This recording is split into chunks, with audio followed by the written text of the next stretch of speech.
Inilah Injil suci menurut Lukas. Pada suatu ketika, Yesus bersabda kepada murid-muridnya, "Aku datang melemparkan api ke bumi, dan betapa kudambakan agar api itu selalu menyala.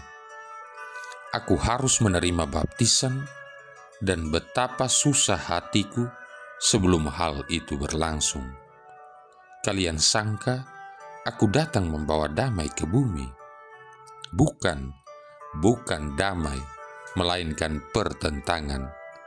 Karena mulai sekarang akan ada pertentangan antara 5 orang dalam satu rumah, 3 melawan 2, dan 2 melawan 3.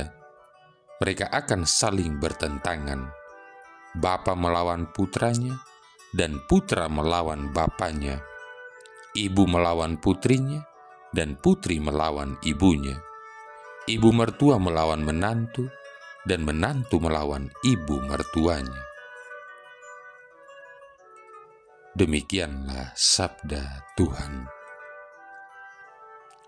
Saudara-saudari yang terkasih, ayat-ayat Injil hari ini sering dijadikan bahan penyerangan kepada orang-orang Kristiani oleh pihak non-Kristiani. Dikatakan bahwa Yesus bukan membawa damai di bumi. Api dalam kitab suci lebih melambangkan pada karya cinta kasih Roh Kudus yang mengobarkan semangat dalam diri orang beriman. Setelah peristiwa Pentakosta di Yerusalem, maka karya Roh Kudus semakin terasa untuk mendorong orang minta dibaptis dan menjadi murid-murid Kristus. Menjadi pengikut Kristus pada zaman gereja perdana sampai hari ini pun masih tidak mudah. Tidak mudah bukan karena persyaratan yang diminta, tetapi tidak mudah karena harus berani mengambil keputusan untuk siap dikucilkan, siap disisihkan dari lingkungan orang yang tidak beriman. Pertentangan yang muncul bukanlah dari pihak Kristus dan pengikutnya, tetapi dari pihak dunia yang tidak mengenal Kristus.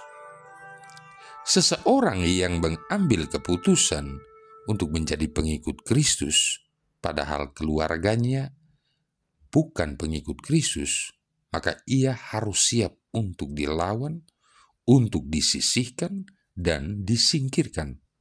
Harus merelakan hak warisan, merelakan untuk tidak dianggap lagi sebagai anggota keluarga, dan sebagainya. Itulah yang dimaksudkan oleh Injil dengan ayah melawan anak laki-lakinya, dan seterusnya, dan seterusnya.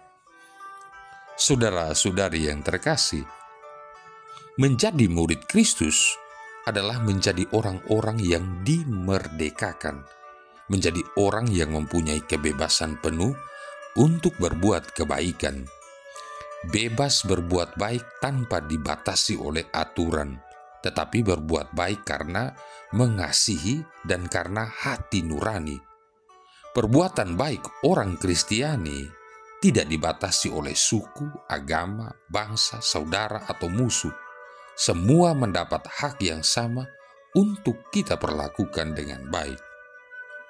Anthony de Mello, S.Y., memberikan renungan berikut ini.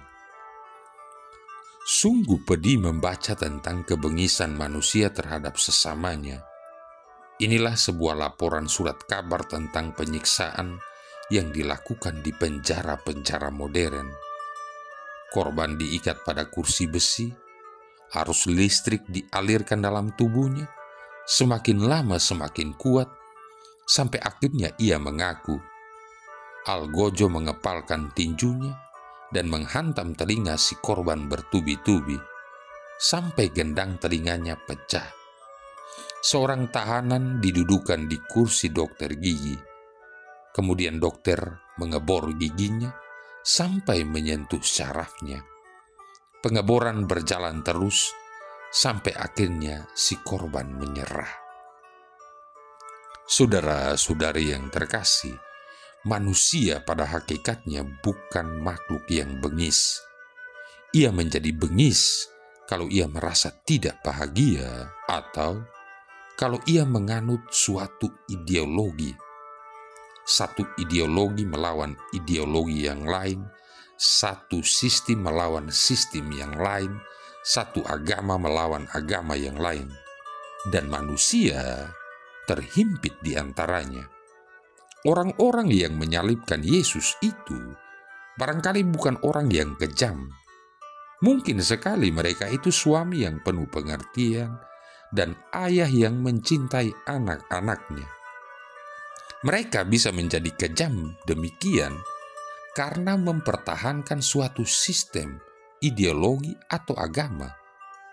Seandainya orang-orang beragama itu selalu lebih mengikuti suara hati mereka daripada logika agamanya, kita tidak perlu menyaksikan pengikut-pengikut bidah dibakar, janda-janda terjun dalam api pembakaran jenazah suaminya, dan jutaan manusia yang tidak berdosa dibantai dalam peperangan-peperangan yang dilancarkan atas nama agama dan Allah.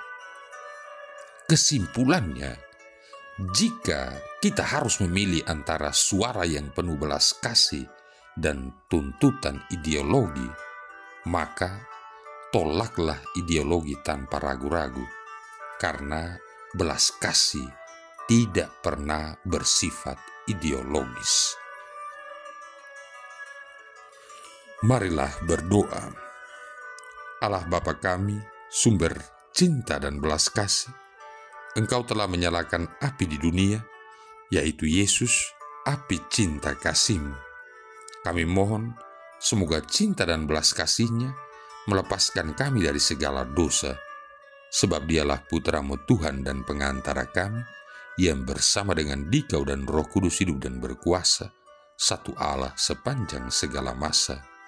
Tuhan memberkati kita sekalian, Bapa, Putra, dan Roh Kudus.